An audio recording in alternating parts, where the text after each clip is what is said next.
त्वचा में लाल चकत्ते पड़ना, त्वचा में खुजली होना, त्वचा में शोथ होना यानी कि सूजन होना और दर्द होना, ये सिम्टम्स अगर आपके शरीर में दिखाई देते हैं तो ये अर्टिकेरिया हो सकता है, जिसको हाइव्स भी कहते हैं। अगर आयुर्वेद की बात करें तो इसे शीत पित्त या गांधी उठना या पित्ती उठना भी कहा जाता है। तो अगर आप इन सिम्टम्स से या इस रोग से पीड़ित हैं तो आज का हमारा ये वीडियो खास आपके लिए है। मैं वैद्य राहुल त्यागी आप सभी का स्वागत करता हूं हमारे YouTube चैनल आयुर्ज्ञान द वैदिक हेल्थ टॉप में। तो आज हम बात करने वाले हैं अर्टिकेरिया की या हाइव्स की, जिसे आयुर्वेद में शीत पित्त या पित्ती उठना कहा जाता है। सबसे पहले शीत पित्त। शीत पित्त दो शब्द से बना है, एक शीत और एक पित्त। शीत मतलब जो कोल्ड होता है, ठंडा होता है, और पित्त हम सभी को पता है जिसका नेचर उष्ण या गर्म होता है। अगर हम इस वर्ड से मीनिंग निकालने की कोशिश करें तो आयुर्वेद में आचार्य माधव ने बताया है, शीत मारुत संस्पर्शात प्रदुष्टो कफ मारुतो पित्तेन सह संभूय बहिरअंत विसर्पत। शीत मारुत जैसे कि आपने देखा होगा बारिश के सीजन में या ठंडी के सीजन में, जब ठंडी हवाएं चलती हैं, अगर कोई पूरे शरीर को कपड़ों से ना ढक के आधे कपड़े पहन के अगर बाहर निकलता है और उसके शरीर को ठंडी हवाएं लगती हैं तो उससे हमारे शरीर में वायु और कफ प्रदूषित होते हैं, वायु और कफ का प्रकोप होता है। और ये वायु और कफ हमारे शरीर में बढ़े हुए पित्त, उसके कुछ कारण होते हैं, जैसे कि कोई विरुद्ध आहार का सेवन करते हैं, जैसे कि नमक वाली चीजों के साथ दूध की चीजों का सेवन करते हैं, जैसे कि milk shake, pineapple milk shake, strawberry milk shake आदि का सेवन करते हैं। ऐसे लोगों में जब पित्त ऑलरेडी हमारे शरीर में प्रकोपित रहता है तो बढ़े हुए वायु और कफ उस पित्त के साथ मिलके हमारे शरीर में शीत पित्त को उत्पन्न करते हैं। अगर बात की जाए मॉडर्न साइंस की, एलोपैथिक साइंस की, तो ठंडी के सीजन में हमारे शरीर में जो ब्लड वेसल्स होती हैं तो उनमें सिकुड़न आ जाती है, जिसे हम वासोकंस्ट्रिक्शन कहते हैं। और जैसे जैसे गर्मी का सीजन आता है तो वो जो ब्लड वेसल्स हैं वो डायलेट होने लगती हैं, जिसको वैसोडाइलेशन कहा जाता है। जब ये प्रक्रिया वैसोकंस्ट्रिक्शन और वैसोडाइलेशन की बार बार होती रहती है तो हमारे शरीर में एक एलर्जिक रिस्पॉन्स होता है, या कई बार कुछ खाने की चीजों से, जैसे कि कुछ फूड मटेरियल से, जैसे कुछ सब्जियों से, कुछ ग्रेन से या कुछ फलों से हमारे शरीर में एलर्जी डेवलप हो जाती है। या कुछ सीजन में भी, जैसे आपने देखा होगा वसंत ऋतु में जब फूल आते हैं पेड़ों पर तो उस टाइम पे हमारे वायुमंडल में बहुत सारे पोलेंस होते हैं, तो उन पोलेंस की एलर्जी से भी कई बार शीत पित्त या अर्टिकेरिया डेवलप हो जाता है, जिसके लक्षण भी वही ईचिंग होती है, उसमें सीवियर, उसमें रेड कलर के रैशेस हो जाते हैं, उसमें पेन भी होता है। तो अगर आयुर्वेद की बात की जाए, ये जनरली जो शीत पित्त है, ये शीत पित्त में वैसे तो तीनों दोष बताए गए हैं, लेकिन मेनली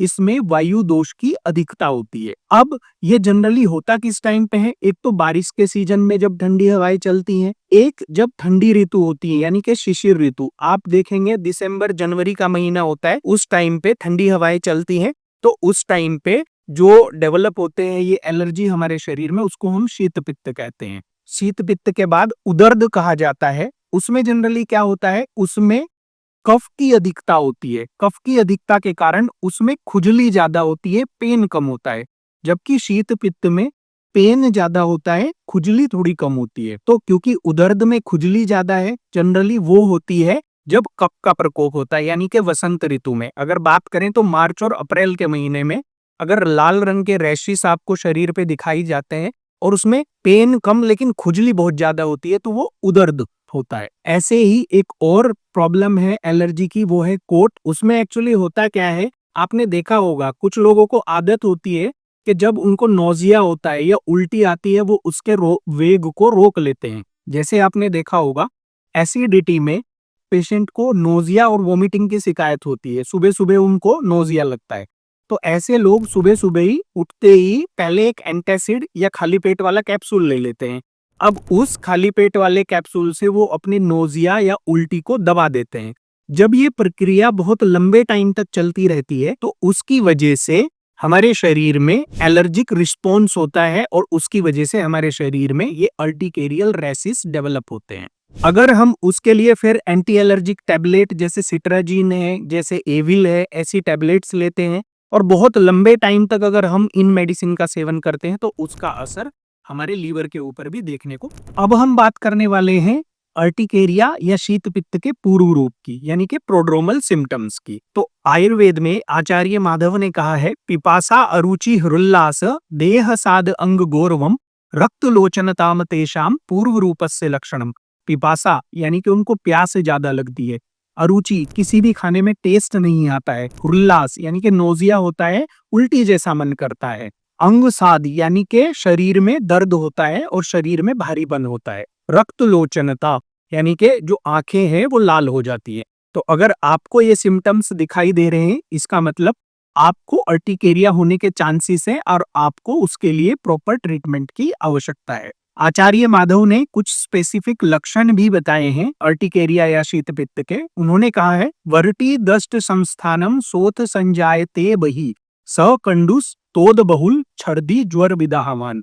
मतलब जैसे ततैया काट लेता है, उसके काटने से जहाँ पे काटता है उसके बाहर वहां पे सूजन आ जाती है, लाल रंग की सूजन आ जाती है, रेसिस हो जाते हैं लाल रंग के, उसमें कंडू होती है यानी कि खुजली होती है, लेकिन तोद बहुल यानी कि पेन ज्यादा होता है, उसके साथ साथ नोजिया होता है, बुखार चढ़ जाता है, उसके शरीर में जलन होने लगती है। अगर ये लक्षण आपको दिखाई दे रहे हैं, इसका मतलब ये शीत पित्त के या अर्टिकेरिया के लक्षण है। अब हम बात करने वाले हैं शीत पित्त के लिए कुछ होम रेमेडीज की।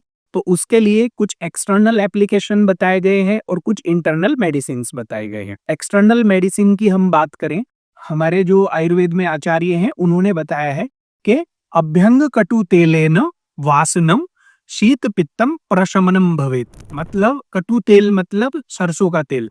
एक्चुअली होता क्या है, ये बीमारी जो है शीत पित्त, ये ठंडी है, वायु के कारण होती है जिसका शीत गुण होता है। तो जनरली लोगों को लगता है कि लाल रंग के रैशेस हो गए हैं और वहां पे जलन हो रही है, इसलिए उनको लगता है कि ये पित्त की वजह से, और वो ठंडी चीजों का लेप लगा देते हैं या ठंडी दवाइयां इसमें दे देते हैं, तो जिसकी वजह से ये और ज्यादा बढ़ जाता है। तो इसमें हमें क्या करना चाहिए, इसमें हमें ठंडी दवाइयों का सेवन नहीं करना है। तो कटु तेल यानी कि सरसों का तेल, जिसकी क्वालिटी कैसी होती है, उसका उष्ण गुण होता है। तो सरसों के तेल में हमें क्या करना है, थोड़ा सा सेंधा नमक है वो डाल के उसको गर्म कर लेना है और फिर उससे जहां पे हमें अर्टिकेरियल रैशेस हुए वहां पे इसे अप्लाई करना है। तो इससे उसमें बहुत आराम मिलता है। अगर हम दूसरी एक एक्सटर्नल एप्लीकेशन की बात करें, तो कच्ची हल्दी जो होती है उसको हम दूध में उबाल लें। जैसे कि एक कच्ची हल्दी का टुकड़ा लें, उसको कूट लें हम और उसको 4 से 5 चम्मच दूध में उबाल लें। जब वो अच्छे से उबल जाए उसके बाद उसको पीस के उसका पेस्ट बना लें और जहां पे रेसिस हुए हैं तो उन रेसिस के ऊपर हम वो लेप कर सकते हैं। अब हम बात करने वाले हैं शीत पित्त के इंटरनल मेडिसिन यानी कि अर्टिकेरिया के लिए इंटरनल मेडिसिन के लिए। तो जैसे कि आपको पता है, शीत पित्त शीत गुण वाला है, इसमें मेनली वायु और कफ दोष इन्वॉल्व होते हैं जो कि ठंडे हैं, इसलिए इसमें उष्ण चिकित्सा की जाती है। तो इसमें पहली मेडिसिन है, काली मिर्च का चूर्ण ले लीजिए 1/4 चम्मच और उसके साथ आप 1 चम्मच गाय का घी। काली मिर्च उष्ण वीर्य यानी कि हॉट पोटेंसी वाली है, जो कई लोगों को परेशानी कर सकती है, तो उसके साथ गाय का घी जो वायु और पित्त को कम करने वाला है, वो सुबह खाली पेट लेना है। इसके अलावा आप 2 काली मिर्च का चूर्ण और 1 चम्मच गाय का घी और 2 चम्मच बूरा या मिश्री या खांड, इन तीनों चीजों को मिला के भी रोज सुबह खाली पेट ले सकते हैं। 2 काली मिर्च का चूर्ण, उसके साथ 1 चम्मच घी और 1/4 चम्मच हल्दी का चूर्ण। हल्दी जो होती है वो पित्त रेचक का काम करती है, वैसे तो उष्णवीर्य होती है लेकिन पित्त का रेचन करती है, तो इसलिए हल्दी, घी और काली मिर्च का चूर्ण भी सुबह खाली पेट लिया जा सकता है। इसके अलावा अदरक जो कि उष्णवीर्य होता है, आयुर्वेद में बताया गया है, भोजनागरे सदा पथ्यम लवण आद्रकम सम्मितम। मतलब अदरक की 3 से 4 छोटी छोटी स्लाइस, उन पे सेंधा नमक लगा के रोज सुबह खाली पेट ले सकते हैं। ऐसे ही लहसुन 1 से 2 कच्ची कली रोज सुबह ली जा सकती है खाली पेट। इसके अलावा जिन लोगों की इम्यूनिटी कम होती है, ऐसे लोगों में भी अर्टिकेरिया हो जाता है, तो उनके लिए गिलोय जो होती है वो त्रिदोषज्ञ है, तीनों दोष का शमन करने वाली है, उसके साथ ही वो रसायन प्रॉपर्टी की है, इम्यूनिटी को बढ़ाने वाली है। तो आप एक अंगूठे के जितना गिलोय का टुकड़ा ले लीजिए और उसको छोटे छोटे टुकड़ों में कूट लीजिए और उसमें 4 कप पानी डाल के उबाल के उसे 1 कप बचा लीजिए और छान के रोज सुबह पी सकते हैं। सभी स्किन डिजीज उनमें कृमि का रोल मेन होता है, इसलिए आप कृमि के लिए आप वायविडन का चूर्ण जो होता है, वायविडन का चूर्ण लगभग 1 चम्मच उसको 4 कप पानी में उबाल के सुबह 1 कप बचा लीजिए और छान के उसको सुबह खाली पेट पी सकते हैं। अब हमने जो ये औषधि बताई है, तो अगर किसी को अभी शुरुआती सिम्टम्स दिखाई दे रहे हैं अर्टिकेरिया के, तो वो इनको यूज कर सकते हैं। लेकिन अगर आपको जो सिम्टम्स है उनकी इंटेंसिटी, सीवियरिटी ज्यादा है, उस केस में क्या करना चाहिए? उस केस में आपको किसी कुशल प्रशिक्षित वैद्य के पास जाके और वहां पे अपना प्रॉपर नाड़ी परीक्षण कराएं और उसके बाद आयुर्वेदिक औषधियों का और उसके साथ साथ पंचकर्मा ट्रीटमेंट लेना चाहिए। एक्चुअली होता क्या है, जब शरीर में दोष, आप जैसे समझिए आप एक ग्लास है आपके पास, उस ग्लास में दोष ऊपर ब्रिम तक भर गए हैं, तो उस केस में केवल मेडिसिन से वो दोष सही नहीं होते हैं, तो उनके लिए शरीर का शोधन करना जरूरी होता है। तो ऐसी कंडीशन में आपको पंचकर्मा कराना जरूरी होता है। आशा करते हैं आपको हमारा ये वीडियो पसंद आया होगा। अगर आपको ये हमारा आज का वीडियो पसंद आया है तो इसे लाइक करें, हमारे चैनल को सब्सक्राइब करें और दिए गए बेल आइकन को प्रेस करें। धन्यवाद।